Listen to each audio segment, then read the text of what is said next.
ఇప్పుడు ఈ దాడుల్ని కూడా పాకిస్తాన్ చాలా చక్కగా జస్టిఫై చేసుకుంటా ఉంది. వీటన్నింటిని ఒక ఇంటెలిజెన్స్ బేస్డ్ ఆపరేషన్స్ ఇవి అని చెప్తున్నారు. కానీ అక్కడ మహిళలు, చిన్నారులు చాలామంది వేల సంఖ్యలో ప్రాణాలు కోల్పోయారు. మసీదులు టార్గెటెడ్గా ఈ దాడులు జరిగాయి, అవన్నీ విధ్వంసం అయ్యాయి. అప్పుడు ఇది ఇంటెలిజెన్స్ బేస్డ్ ఆపరేషన్స్ ఎలా అవుతుంది సార్?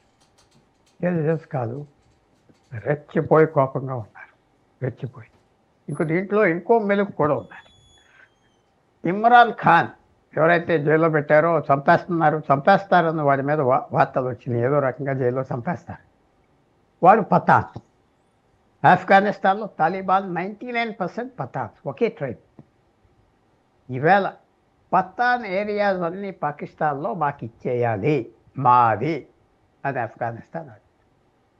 అరే మీకు 30 సంవత్సరాలు బట్టి మా దేశంలో మీకు రక్షణ ఇచ్చాం, మీకు ప్లేస్ ఇచ్చాం, జీతాలు ఇచ్చాం, మీ ఫ్యామిలీ ఇక్కడే పుట్టి పెరిగారు, మీరంత అన్గ్రేట్ఫుల్ ఫెలోస్ అని వాళ్ళు అంటున్నారు. అన్గ్రేట్ఫుల్ లేదు, ఏం లేదు, మమ్మల్ని వాడుకున్నారు, మేము మిమ్మల్ని, మా భూమి మాకు కావాలి. ఇమ్రాన్ ఖాన్ కూడా ఆ ట్రైబ్కి చెందిన. సో చాలా ఇంట్రెస్టింగ్ డెవలప్మెంట్స్. భారతదేశానికి మంచిదా? చాలా మంచిది. చైనాకి చెడ్డదా? చాలా చెడ్డ. ఆఫ్ఘనిస్తాన్ ఇరాన్ కూడా border. Afghanistan Pakistan border, Afghanistan Iran కూడా బార్డర్. ఇరాన్లో కూడా చాలామంది ఉన్నవాళ్ళు ఆఫ్ఘాన్స్కి, ఆ ట్రైబ్స్కి సంబంధం ఉన్నవాళ్ళు. సో అది చాలా ఇంట్రెస్టింగ్ ప్లేస్ అయిపోయింది ఈవేళ. ఇరాన్ పాకిస్తాన్ ఇవ్వద్దన్న చాబహార్ పోర్ట్ ఆపరేట్ చేయడానికి భారతదేశానికి ఇచ్చారు కాబట్టి ఆఫ్ఘనిస్తాన్కి ఇంక ఫ్రీ అయిపోయింది పాకిస్తాన్ని.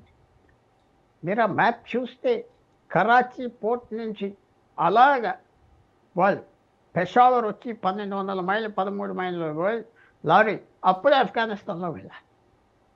అది మూసేసేవాడు పాకిస్తాన్ ఇష్టం లేనప్పుడు. అది ఇరిగిపోయింది. ఆ పాకిస్తాన్ బ్లాక్మెయిల్ ఇరిగిపోయింది ఆఫ్ఘనిస్తాన్. వాళ్ళు అడిగినవన్నీ భారతదేశం ఇస్తున్నారు. ఎంత గోధుమలు కావలిస్తే అంత ఇస్తున్నారు. ఫస్ట్ మందులు ఇస్తున్నారు, ఇది ఇస్తున్నారు. అన్నిటికంటే ఆఫ్ఘాన్ క్రికెట్ టీం బేస్ ఎక్కడున్నది? ఢిల్లీలో ఉన్నది. అది మర్చిపో. Afghan cricket team base stadium ఢిల్లీలో ఉన్నది. ఇక్కడి నుంచే ఆడతారు ఆఫ్ఘనిస్తాన్ క్రికెట్ టీం. అలా సంబంధాలు ఉన్నాయి భారతదేశానికి ఆఫ్ఘనిస్తాన్కి. మతాలు వేరే అవినా మన దేశాన్ని వాళ్ళు చూసి వాళ్ళు ఇది ఒక fair place, nice place to live, ఇక్కడ మొత్తం చాలా ఈజీ లైఫ్ అది మనకి మీద వాళ్ళకి పేరు ఉంది. ఇందాక మీకు హిస్టరీ చెప్పారు. రాజుగారిని తీసేసినప్పుడు రాజుగారి మనుషులు అందరు ఇక్కడికి వచ్చారు. ఏ కమ్యూనిస్టు రష్యా సపోర్ట్ తీసి వాళ్ళను ఉరి బలి వేసేసినప్పుడు వాళ్ళ కుటుంబాలు లక్షల మంది ఇక్కడికి వచ్చి పారిపోయి ఇక్కడ దాక్కున్నారు. మళ్ళీ తాలిబాన్ ప్రభుత్వం తీసేసినప్పుడు అక్కడ ఆ ప్రభుత్వానికి సంబంధించిన పిల్లలు అందరూ ఇక్కడికి వచ్చారు. మళ్ళీ తాలిబాన్ తీసాక అమెరికన్ పప్పెట్ గవర్నమెంట్ వచ్చింది, ఇక్కడి నుంచి వెళ్ళాక చాలా సంబంధాలు ఉన్నాయి భారతదేశం. చాలా. అందువల్ల ఇది ఒక మంచిగా జరుగుతుంది. భారతదేశం ఏదో అయిపోయిందని కాగలించుకోవట్లేదు, స్లోగా చేస్తాం.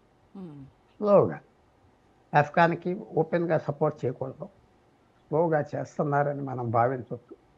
పాకిస్తాన్కి ఎన్ని వేషాలు వేసినా, ఎంత అలర్ట్ చేసినా, ఆఫ్ఘనిస్తాన్ అటాక్ చేయటం పాకిస్తాన్లో ఉన్న ఆర్మీ సోల్జర్స్ ఎక్కువ మంది పతాన్స్, ఎక్కువ మంది మర్చిపోవద్దు, ఎక్కువ మంది పతాన్. వాళ్ళకి కూడా ఫీల్ అవుతున్నారు, వాళ్ళు బ్యాడ్గా ఉన్నారు. చాలా ప్రాబ్లమ్స్ ఉన్నాయి పాకిస్తాన్ దీని గురించి. ఎంత పెద్ద రకం శాంతి తీసుకొస్తున్నాం ఇరాన్ మధ్యన అమెరికా మధ్యన చెప్పిన వాళ్ళు ఆఖరికి ఇలాంటి గొయ్యల్లో దిగిపోతున్నారు, దిగజారిపోతున్నారు. అది పాకిస్తాన్కి వచ్చిన ప్రాబ్లం, ఇరాన్ ఇమేజ్ ప్రాబ్లం.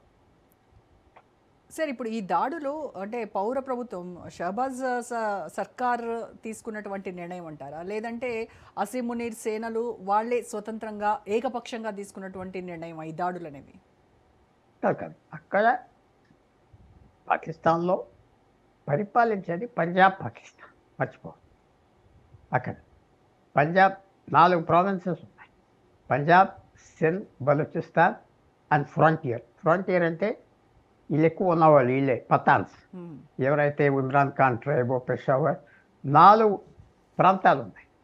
4 ప్రాంతాల్లో పంజాబ్ పాపులేషన్ మోర్ దెన్ 50%. వాళ్ళే మొత్తం ఆర్మీని కంట్రోల్ చేస్తారు, అడ్మినిస్ట్రేషన్. గవర్నమెంట్ కూడా, క్యాపిటల్ కూడా లాహోర్, పంజాబ్లోనే ఉన్నారు. లాహోర్ పాత సిటీ, వందల సంవత్సరాలు, వేల సంవత్సరాల సిటీ. సో వాళ్ళే డామినేట్ చేస్తారు Punjab. Shehbaz of Punjab politician, Munir Punjab politician, Musharraf ఉండేవాడు కదా, వాడు పంజాబీ, జియావుల్ హక్ పంజాబీ. ఎక్కువ మంది పంజాబీ ఆఫీసర్ అంతా డామినేట్ చేసేది ఆర్మీలో పంజాబీ. దాంట్లో విశేషం కూడా అందరూ భారతదేశం నుంచి వెళ్ళారు. ఆసిఫ్ మునీర్, లేకపోతే జియావుల్ హక్, లేకపోతే ముషారఫ్, వాళ్ళ ఫ్యామిలీ మన స్వతంత్రం వచ్చాక ఇక్కడి నుంచి మూట కట్టుకుని అక్కడికి వెళ్ళారు. సో అవన్నీ ఉన్నాయి. పంజాబీ డామినేట్ చేస్తారు, వాళ్ళని కాదని ప్రభుత్వం ఏం చేయదు. ఇద్దరు ఒక మాట మీద ఉన్నారు. షెబాజ్ షరీఫ్ ఆర్మీయే సుపీరియర్ మాట, దాంట్లో డౌట్ లేదు. ఇంకోటి కూడా మీ మైండ్లో పెట్టుకోవాలి మీరు అడిగిన ప్రశ్నకి. ఇప్పుడు వరకు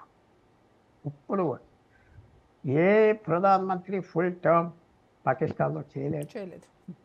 చాలామంది ప్రధానమంత్రులు జైలుకి వెళ్ళారు, ఉరిశిక్ష అయిపోయారు, ఖూన్ చేస్తారు ఎవరో. సో ఈ నవాజ్ షరీఫ్ బ్రదరు షెబాజ్ షరీఫ్ బాగా మునీర్తో ఉంటాడు కాబట్టి వారికి 5 సంవత్సరాలు టైం ఉంటాయి. వారికి ఒక పటుడిలాగా ఉంటాడు కాబట్టి ఆసిఫ్ మునీర్కి చాలా ఇంటెలిజెంట్గా, వాళ్ళు కావాలి కదా, ఎవరో కావాలి కదా ప్రధానమంత్రిగా ఉంటానికి. అందువల్ల ఈ జోడీ షరీఫ్ ఫ్యామిలీ అండ్ మునీర్ కలిసి చేస్తారు. సో నిర్ణయాధికారం మాత్రం ఫైనల్గా ఆసిఫ్ మునీర్దే. ఆసిఫ్ మునీర్ది, కానీ వీళ్ళు కూడా క్లోజ్గా ఉన్నారు. సో ఒకళ్ళ ఇన్పుట్స్ ఒకరితో ఉంటాయి. దాంతోపాటు నవాజ్ షరీఫ్ ఉండేవాడు ప్రధానమంత్రి, వాడు జైలుకి వెళ్ళాడు పారిపోయేటప్పుడు లండన్. వాడి కూతురు పంజాబ్ చీఫ్ నవాజ్ షరీఫ్, తమ్ముడు prime minister of Pakistan. Asif మునీర్ని వాడే మొదలు తీసుకొచ్చాడు. ఎందుకంటే ఆసిఫ్ మునీర్ని తీసేయాలి, యూస్లెస్ ఫెలో ఇమ్రాన్ ఖాన్, ఆసిఫ్ అది పిలిచేవాడు వాడు ప్రైమ్ మినిస్టర్గా. సో అది వాడు సహించలేకపోయాడు. ఇమ్రాన్ ఖాన్ అలా చూసేది ఆర్మీ. మీరు నాకు సబార్డినేట్, నేను అపాయింట్ చేశాను పబ్లిక్గా అనేవాడు. సో వీడు అలాగ ఉండడు నవాజ్ షరీఫ్. అదే ఇమ్రాన్ ఖాన్ మంచివాడు మీరు అనేది, ఇమ్రాన్ ఖాన్ భారతదేశానికి చాలా హాని చేశాడు. చాలా ఇంటెలిజెన్స్, సోషల్ లైఫ్, పేరున్న ప్లే బాయ్ ఆయన ప్రపంచం అంతా. పెద్ద లీడర్స్ బయట వాళ్ళతో అందరితో స్నేహం వచ్చేసి. డొనాల్డ్ ట్రంప్ అరగంట చూడటానికి వెళ్తే వీడితో రోజంతా కూర్చున్నాడు బయట. ఏ రోజు ఫిబ్రవరి 20వ తారీఖు 1922 ఫిబ్రవరి 2022 వ్లాదిమిర్ పుతిన్ ఆ రోజు యుక్రెయిన్ యుద్ధం అనౌన్స్ చేస్తున్నాడు. ఆయనతో గంట అపాయింట్మెంట్ ఎవరికి? ఇమ్రాన్ ఖాన్. గంట అపాయింట్మెంట్ రోజంతా అయిపోయింది, వాడితో కూర్చొని మాటలు గాసిప్ చేసుకో.